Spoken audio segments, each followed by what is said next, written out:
Alright, I'm going to attach the board to the plywood. Important thing is to make sure it's where it needs to be, and then when putting in these staples, super important to keep the staple gun level so that the staples don't end up sticking out from the bottom or the top.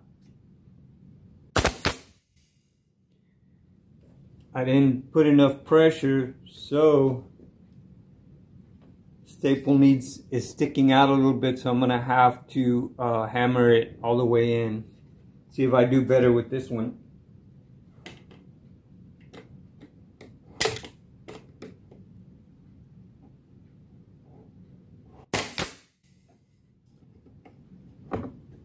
That one went in good.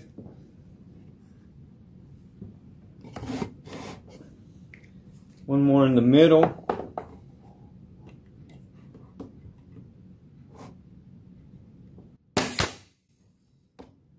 All right, perfect. All right, I did the same thing with the back side. Now I got to cut my two pieces for the sides, and so I'll just line it up and mark it with my pencil that I just dropped. You see, so right there. Mark it. All right, done. I'm gonna go cut both of those. I've got my two side pieces cut. Now I'm gonna do the same thing, glue and staple them on to the sides of the wagon.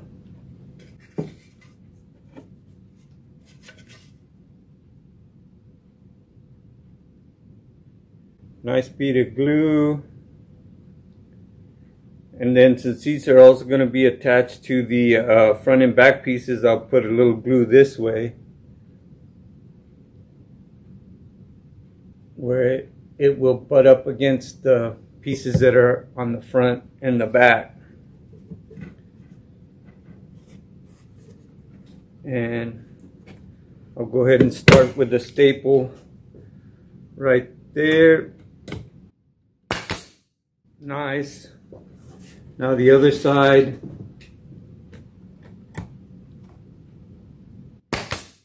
And remember, always keeping the staple gun straight this way. Don't tilt it, otherwise your staples will end up sticking out of the other side, sticking out where you don't want it to. So I'm going to go ahead and do the other side.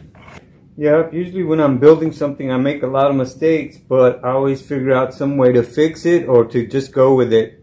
Happy mistakes, like that watercolor painter that used to have that TV show, Bob. With these staples, if it's sticking out, I just bend it back and forth, back and forth, back and forth until it breaks off, and then that solves that problem right there. The little wagon is starting to take shape. The next thing for me to do is to build the side rails or the walls, upper walls of the wagon, and they'll probably end up looking like that, kind of like a country fence.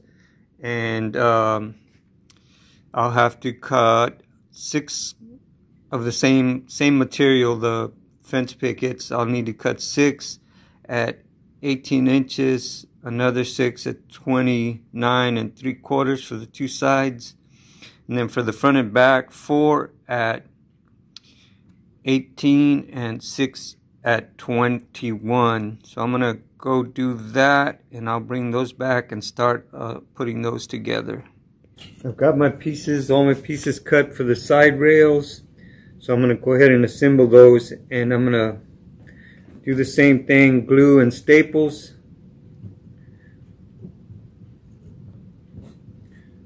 I'll start with the top one.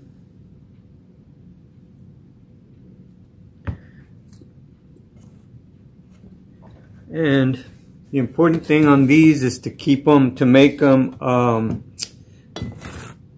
perpendicular, 45-degree angle, so that your rails don't come out lopsided.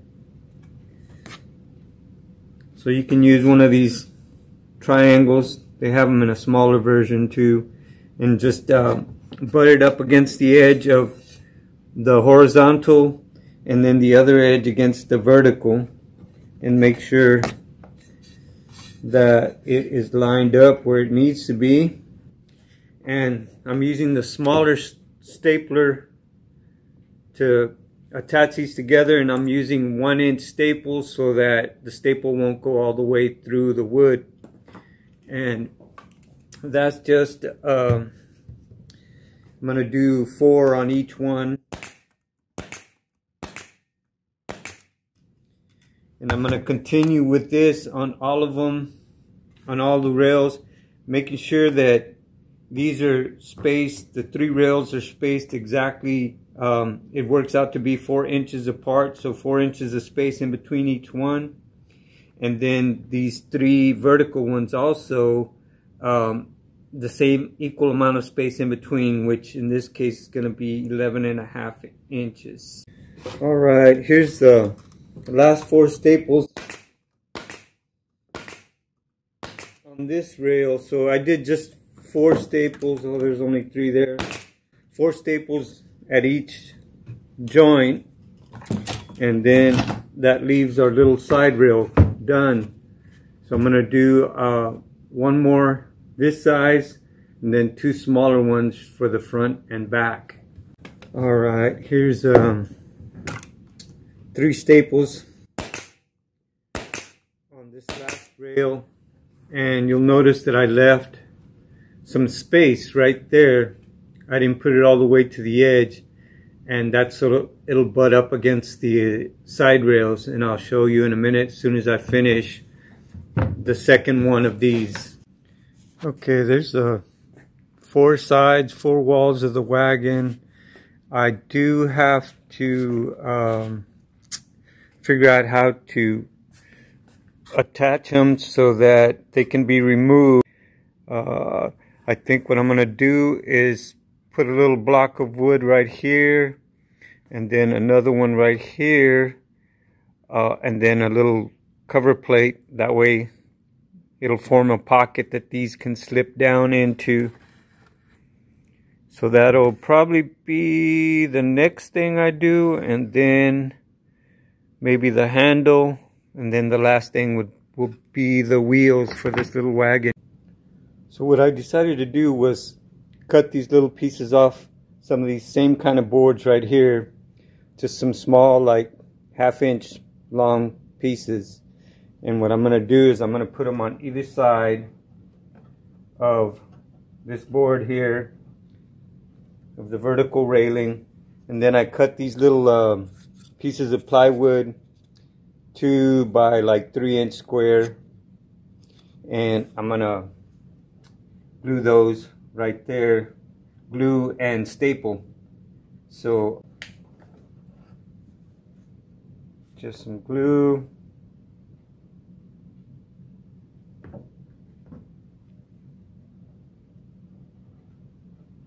right there. 1 staple should be enough.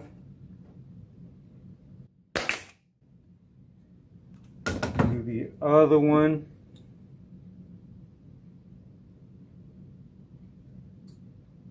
The glue is really what's going to keep it in place, not so much the staple. All right.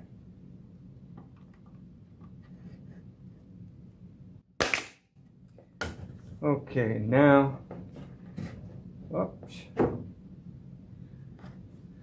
my little piece of plywood, put some glue on that. Got a little messy with the glue there. Got it in places where I don't really need it. Okay. Now, just place that over that and staple that.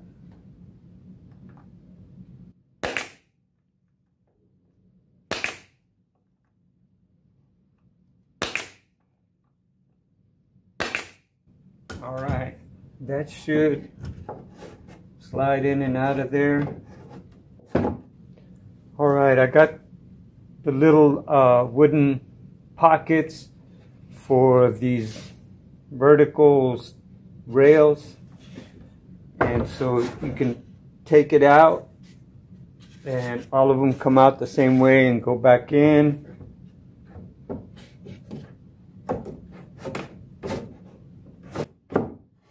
And then what I'll probably do is maybe put like a little eye screw and a hook at the top, so that way you can keep the tops together and then unhook them whenever you need to pull the... So this is what it looks like with the rails taken off. I'm gonna have to add some height to this for wheel clearance. So I think what I'm gonna do is just cut a couple of 2x4s and screw them to the bottom like that, something like that, and then drill my hole into this 2x4 so that I can mount my wheels and have the right amount of height and clearance for the wheels.